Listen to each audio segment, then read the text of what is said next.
اپنا رخ تبدیل کر لے گا، مشرق اور مغرب کی سمتیں تبدیل ہو جائیں گی، اور دنیا کا کوئی علم نہیں جانتا کہ ایسی صورتحال میں اس زمین اور اس پر بسنے والوں کے ساتھ کیا ہوگا۔ اس کتاب کے مصنف کا یہ دعویٰ ہے کہ یہ سب کچھ 2012 میں ہی وقوع پذیر ہوگا۔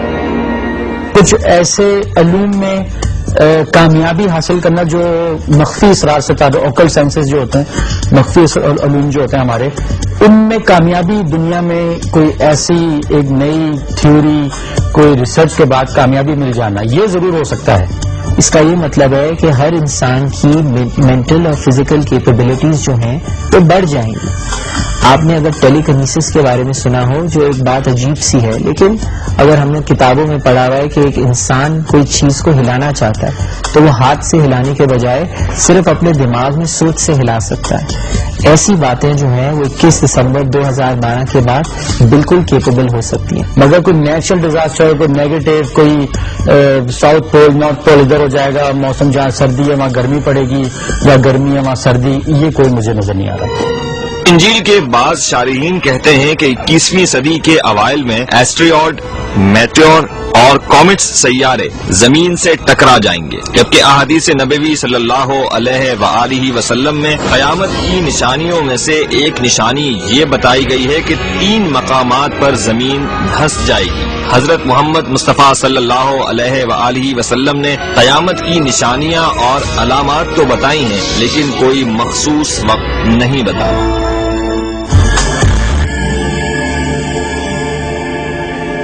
یہاں پیدا ہونے والا سوال یہ ہے کہ کیا زمین پر آنے والی اس قیامت میں آسمان پر تیرتے ہوئے ستاروں ہی کا عمل دفن ہوگا، یا زمین پر یہ دن اس پر بسنے والی مخلوق کے اعمال کا نتیجہ ہوگا؟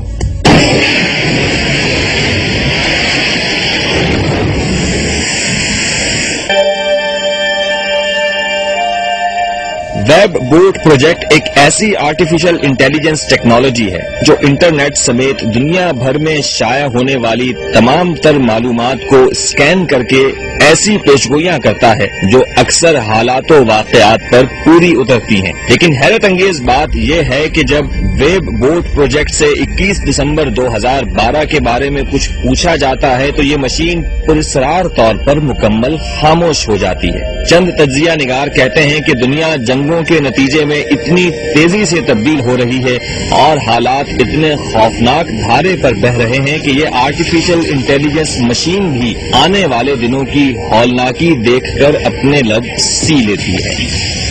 ویب بوٹ پروجیکٹ ایک ایسا سوفسٹیکیٹڈ سافٹ ویئر ہے، یہ ایک ایسی ٹیکنالوجی انہوں نے بنائی ہے جس سے فیوچر کے بارے میں کافی ساری چیزیں پروجیکٹ ہو جاتی ہیں۔ یہ 1999 کے اندر ڈیولپ ہوا تھا، اور اس کے اندر جو فیسینیٹنگ بات ہے کہ اس نے آج تک جو بھی پریڈکٹ کیا، یہاں تک کہ اس نے 9/11 کو بھی پریڈکٹ کیا تھا، یہ انٹرنیٹ کے اوپر استعمال ہوتا ہے اور انٹرنیٹ کی ساری انفارمیشن کو آبزرو کرتا ہے، اور اس کو پڑھ کے یہ انسان کے انکانشیس مائنڈ کو سمجھنے کی کوشش کرتا ہے۔ اور دیکھا گیا ہے سائیکالوجی کی سٹڈیز میں کہ انسان کا انکانشیس مائنڈ بڑا ضروری ہے، کیونکہ اسی سے سمجھ میں آتا ہے کہ کیا ٹرینڈز ہونے والے ہیں، کیا چیزیں ضروری ہیں۔ جو انسان کے دماغ میں ہوتا ہے وہی آگے ہوتا ہے۔ لیکن جو ایک عجیب سی بات ہے کہ اس ویب ٹیکنالوجی نے بھی کہا ہے کہ اس کو 21 دسمبر 2012 سے آگے کوئی پروجیکشن نہیں نظر آ رہی۔ دفاعی ماہرین یہ کہتے نظر آتے ہیں کہ دنیا میں کبھی بھی کسی بھی وقت تیسری عالمگیر جنگ چھڑ سکتی ہے، جس میں ایٹم بموں کے بے تحاشا استعمال سے زمین اپنے محور سے نکل کر خلاؤں میں بھٹک بھی سکتی ہے اور اپنی ساکھ بھی تبدیل کر سکتی ہے۔ اسی کے ساتھ ساتھ ایک مکتبہ فکر کو یہ فکر بھی ہلکان کر رہی ہے کہ 2012 کو چند طاقتیں واضح طور پر نیو ورلڈ آرڈر نافذ کرنا چاہتی ہیں، اور ایسا کرنے کے لیے 2012 کے بارے میں عجیب و غریب پیشن گوئیاں دنیا کے سامنے لائی جا رہی ہیں، تاکہ دنیا محکوم ہونے کے لیے اپنا ذہن پہلے سے ہی تیار کر لے، اور ایسا کرنے والی طاقتیں عالمی جنگ برپا کرنے سے بھی دریغ نہیں کریں گی۔ جبکہ ناسٹراڈیمس تیسری عالمی جنگ کے بارے میں عجیب و غریب تشبیہ دیتے ہوئے کہتا ہے کہ انسانوں کے لیے زبردست تباہی کے بعد اس سے بھی بری تباہی اس وقت آئے گی جب صدی ختم ہو کر نئی صدی شروع ہوگی، خون کی بارش ہوگی، دودھ کا قحط ہوگا، جنگ اور بیماریاں نازل ہوں گی اور آسمان پر ایک ایسی آگ نظر آئے گی جو اپنے پیچھے چنگاریاں چھوڑتی ہوئی چلی جائے گی۔ اکثر افراد نوسٹراڈیمس کی اس پیشن گوئی کے بارے میں کہتے ہیں کہ یہ ایٹمی جنگ کی طرف اشارہ ہی ہے کہ اشرف المخلوق کہلانے والے انسان نے اپنے ہی قبیلے کے لیے تباہی کے ایسے ہتھیار ایجاد کر لیے ہیں جو تمام انسانیت کے لیے شدید ترین خطرہ بنے ہوئے ہیں۔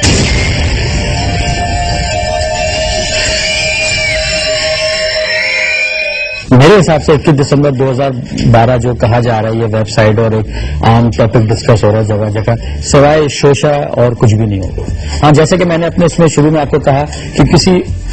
اسرار مخفی اوکل سائنسز میں کوئی ایک نیا وہ کہہ لیں کہ عبور حاصل ہو جانا، ایک نئی تحقیق ہو جانا، یا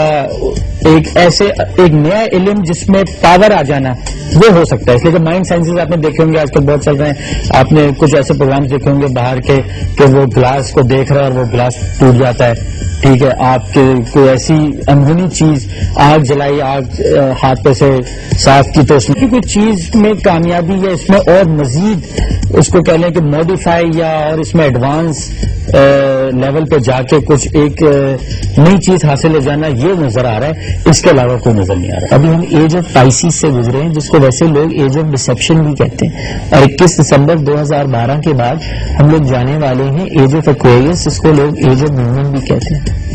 ایج آف پائسیز کے آنے سے پہلے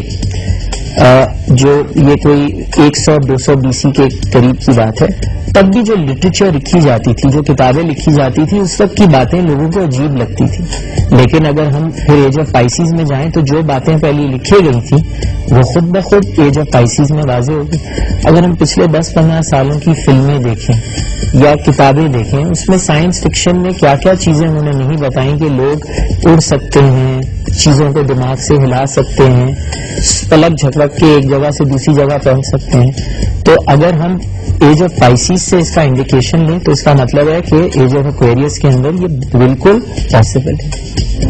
مایان اور آئی چنگ کیلنڈر کے بعد نوسٹراڈیمس کی پیشن گوئیاں، ماہرین فلکیات کے اندازے اور ویب بورڈ پروجیکٹ کی پراسرار خاموشی، یہ سب یہ باور کرانے پر تلے ہوئے ہیں کہ زمین پر وہ وقت آنے والا ہے جب نہ زمین رہے گی اور نہ ہی وقت۔ لیکن یہ قیامت کب آئے گی، تمام تر اندازوں کے باوجود پورے وثوق کے ساتھ کچھ نہیں کہا جا سکتا۔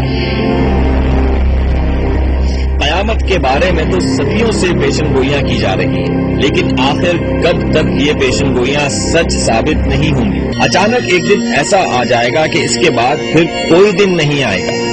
قیامت کا کیا ہے؟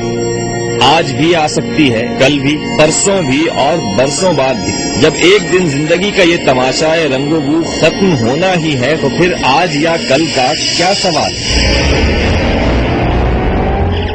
اگر سب کچھ حاصل کرنے کی دوڑ میں بھاگتا ہوا انسان ایک لمحے کو یہ سوچ لے تو کانپ کر رہ جائے۔ تیزی سے گزرتا ہوا وقت شاید اسے توبہ مانگنے کی بھی مہلت نہ دے۔ جس دن سورج مغرب سے طلوع ہوا اس دن تو توبہ کے دروازے بھی بند ہو جائیں گے۔ اس سے پہلے کہ امید کے سب دروازے بند ہو جائیں، انسان اپنی روش درست کر کے وہ سیدھا راستہ اختیار کر لے جو اسے ازلی مقصد کی ابدی منزل کی طرف لے جاتا ہے۔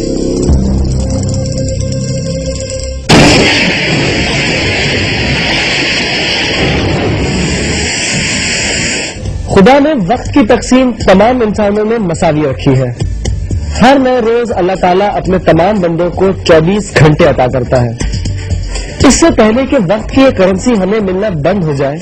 ہمیں چاہیے کہ ان 24 گھنٹوں کو پوری ایمانداری اور ہوشیاری سے استعمال کریں، کیونکہ کوئی نہیں جانتا کہ آنے والے وقت میں دنیا ہو یا نہ ہو، آنے والی دنیا میں وقت ہو یا نہ ہو۔